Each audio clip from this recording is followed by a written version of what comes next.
Hi, and welcome to my workshop. This time I'm taking something that I think is a military model and repurposing it for my Spooky Town Halloween display. This is a 1/35th scale model of a European fountain. I imagine it was made for military modelers to put in a display. It consisted of a number of very nicely cast resin pieces, and after cleaning off the flash, I pieced all the items together to see what it would look like. Now, my first step was to spray all the parts with an AK resin primer, which also would end up being my base color. It had a sort of a tan grayish look that would work for me. And then the next step I planned to do was use a sponge to apply a gray craft paint. And once this was put on, it started giving me a variety of shades that would work for my stonework. Then the next thing I did was started using a couple different shades of washes to give some depth to the shadows and cracks in the stonework. I first used a Vallejo light and dark gray wash. Then I used some Vitero ivy green, and this would give a kind of an algae look to parts of the stone. Then I painted the metalwork with first a black, and then I went over it with a gray-green. Then I started using some pigments and applying them with alcohol. I first used some greens and browns to give a little bit more of a moldy look. And then I came back afterwards with some rust colors, and I started applying these over the metalwork to start giving it the look that it had been rusting for quite a while.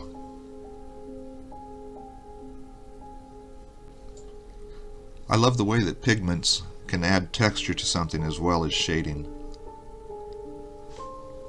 And then once I was done with that, I went over it all with a clear dull coat to lock down all of the pigments.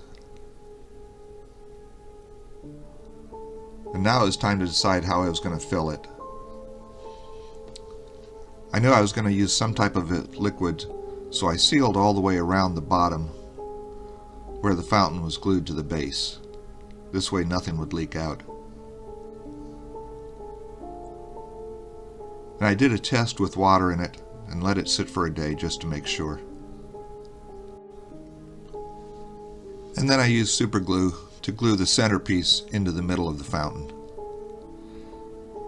Now I did a couple tests. I wanted to see how coloring both Mod Podge and Envirotex would end up coming out when they dried. I first put some green murky colors into a Mod Podge, and then I did the same kind of test with some Envirotex. I've used both of these products to reproduce water, but I haven't colored either of them. I decided to use a colored Mod Podge for the base. And once I put that in and colored it, I swirled it around a little bit. This would give me a deep color, but it wasn't going to dry clear on top. So I sprinkled some leaves on the top of this, and this would be the base underneath my clear Envirotex. Then I mixed up my Envirotex according to the directions and poured it in on top of the dried Mod Podge. And the Envirotex at first bubbles, but the directions tell you how to get rid of those. And after it had cured for 48 hours, I had a clear water on top of a murky base.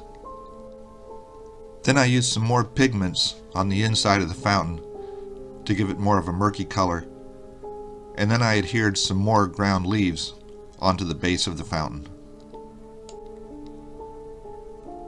Then I added a little bit of water texture to where the outlet pipe was coming out. This was to give the look that maybe it had been leaking for a while. And I was done building my fountain now. In my Spooky Town displays, I very often have a village, and there's usually a center, and this fountain will be perfect to put in there.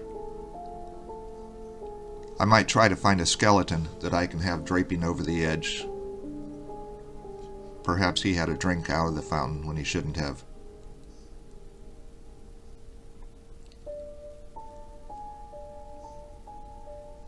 And if you're interested in what my Spooky Town displays look like, I have a playlist on my channel that shows those.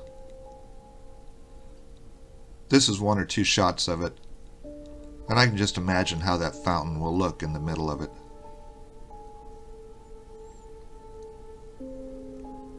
I hope you enjoyed this, and I want to thank you for watching.